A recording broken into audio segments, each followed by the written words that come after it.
Hello students, now this video I am going to explain our next topic is revaluation of assets and liabilities. Assets और liabilities का revaluation.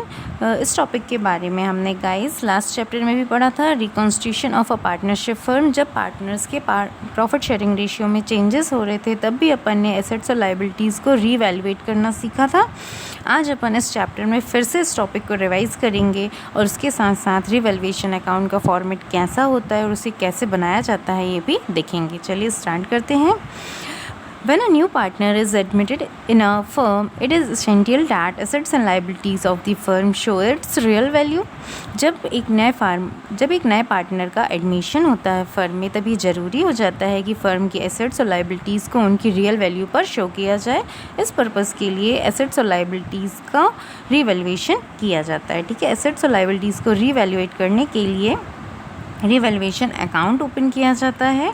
और अगर revaluation account का credit balance होता है, it means revaluation account में profit हो रहा है। और अगर रिवैल्यूएशन अकाउंट का डेबिट बैलेंस शो हो रहा है, इट मीन्स रिवैल्यूएशन अकाउंट से हमें लॉस हो रहा है। मीन्स एसेट्स और लाइबिलिटीज़ को रीवैल्यूएट करने पर लॉस हो रहा है। रिवैल्यूएशन के इस प्रॉफिट और लॉस को हम ऑल पार्टनर्स को उनके ऑल प्रॉफिट शेयरिंग रेशियो में डिस्ट्रीब्यूट करते हैं। ठीक है, नाउ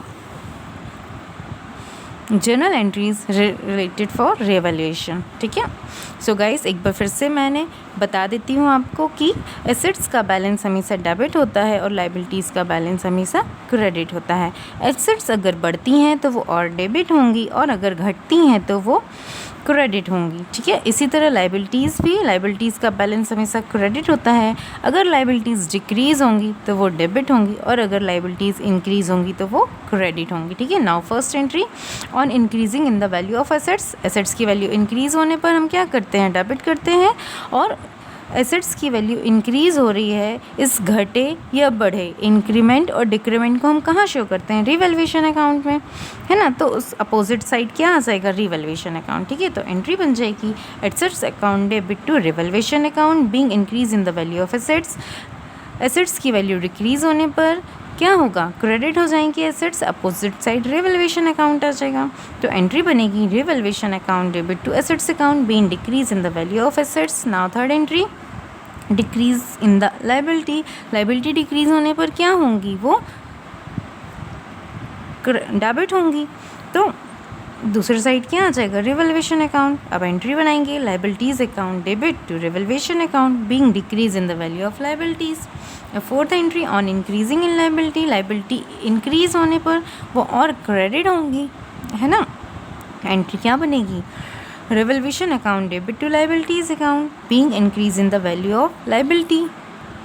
अब एसेट्स और लाइबिलिटीज़ में रिवैल्यूएशन की एंट्री करने के बाद हम देखते हैं कि रिवैल्यूएशन अकाउंट से हमें प्रॉफिट हो रहा है कि लॉस हो रहा है। तो हम उस अकाउंट की मीन्स रिवैल्यूएशन अकाउंट की बैलेंसिंग करते हैं।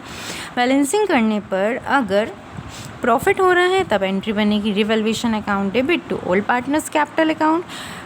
प्रॉफिट को हम ऑल पार्टनर्स को उनके ऑल प्रॉफिट शेयरिंग रेशियो में क्रेडिट करेंगे। ठीक है, नाउ लॉस होने पर, रिवैल्यूएशन से लॉस होने पर पार्टनर्स के अकाउंट में हम इस लॉस को डेबिट करेंगे, ओल्ड पार्टनर्स को ओल्ड रेशियो में। तो एंट्री बनेगी old partners capital account debit to revaluation account being loss on revaluation transfer to old partners capital account. ठीक है, अब हम इसका फॉर्मेट समझते हैं। ठीक है, सबसे पहले हेडिंग डालते हैं रिवैल्यूएशन अकाउंट और profit and loss adjustment account. So students, revaluation account को हम profit and loss adjustment account के नाम से भी जानते हैं। ठीक है, हर लेज़र के दो साइड होते हैं, डेबिट और क्रेडिट। इसी तरह रिवैल्यूएशन अकाउंट के लेज़र में भी, इस अकाउंट में भी डेबिट और क्रेडिट दो साइड हैं।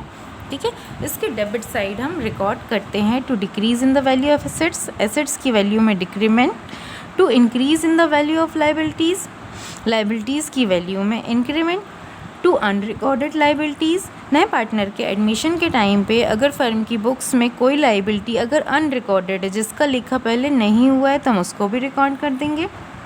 ठीक है, फिर क्रेडिट साइड आएगा हमारा क्या, by increase in the value of assets. अगर एसेट्स की वैल्यू बढ़ रही है तो हम बाय साइड लिखेंगे। फिर आएगा by decrease in the value of liabilities, liabilities की वैल्यू में अगर डिक्रीमेंट हो रहा है तो वो भी बाय साइड आएगा। और एडमिशन के टाइम पे अगर कोई एसेट्स फर्म में अनरिकॉर्डेड है जिनकी रिकॉर्डिंग नहीं हुई है तो हम उसको भी रिकॉर्ड कर देंगे बाय अनरिकॉर्डेड एसेट्स, उसको भी रीवैल्यूएट करेंगे, ठीक है। अब दोनों का टोटल लगाएंगे। अगर डेबिट साइड का टोटल ज़्यादा है और क्रेडिट साइड का टोटल कम है तो डेबिट साइड बैलेंस निकलेगा और ये लॉस होगा। By loss on revaluation transfer to old partners capital account, इस लॉस को हम ओल्ड पार्टनर्स को उनके कैपिटल अकाउंट्स में ओल्ड रेशियो में ट्रांसफ़र कर देंगे, ठीक है। अब अगर क्रेडिट साइड का टोटल ज़्यादा है और डेबिट साइड का कम है तो डेबिट साइड जो बचेगा यहाँ पे वो क्रेडिट बैलेंस कहलाएगा और ये प्रॉफिट होगा रिवैल्यूएशन का, इससे भी हम ओल्ड पार्टनर्स को ओल्ड रेशियो में ट्रांसफ़र करेंगे, ठीक है।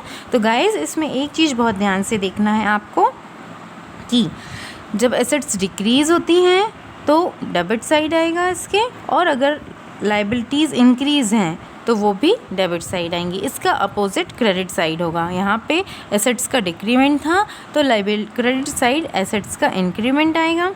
डेबिट साइड लाइबिलिटीज़ का इंक्रीमेंट था तो क्रेडिट साइड लाइबिलिटीज़ का डिक्रीमेंट आएगा। Unrecorded liabilities debit side record होंगी और अनरिकॉर्डेड एसेट्स का रिवैल्यूएशन क्रेडिट साइड होगा, ठीक है। लॉस होगा तो क्रेडिट साइड होगा और प्रॉफिट होगा तो डेबिट साइड होगा, ठीक है। I hope guys you understand. Thank you.